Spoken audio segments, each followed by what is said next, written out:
ಹಾವೇರಿ ತಾಲೂಕಿನ ಕೂರ್ಗುಂದದಲ್ಲಿ ಅರಣ್ಯ ಇಲಾಖೆ ಇರಿಸಿದ ಬೋನಿಗೆ ಚಿರತೆ ಬಿದ್ದಿದೆ.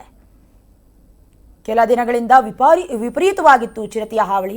ಚಿರತೆ ಕಾಟಕ್ಕೆ ಸುತ್ತಮುತ್ತಲ ಗ್ರಾಮಸ್ಥರು ಕೂಡ ಬೇಸತ್ತು ಹೋಗಿದ್ರು. ಸಾಕು ಪ್ರಾಣಿಗಳ ಮೇಲೆ ನಿರಂತರವಾಗಿ ದಾಳಿಯನ್ನ ನಡೆಸಿ ಭೀತಿಯನ್ನ ಸೃಷ್ಟಿ ಮಾಡ್ತಾ ಇತ್ತು ಚಿರತೆ ಸರಿಯಿಂದ ನಿಟ್ಟುಸಿರು ಬಿಡ್ತಾ ಇದ್ದಾರೆ ಸ್ಥಳೀಯರು.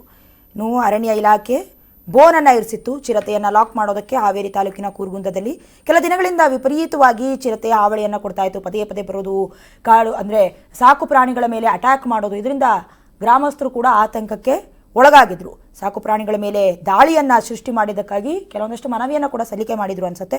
ಹಾಗಾಗಿ ಅರಣ್ಯ ಇಲಾಖೆಯವರು ಕೂಡ ಬೋನಿಗೆ ಇಟ್ಟಿದ್ದಾರೆ. ಈಗ ಬೋನಿಗೆ ಸರಿಯಾಗಿದೆ ಚಿರತೆ.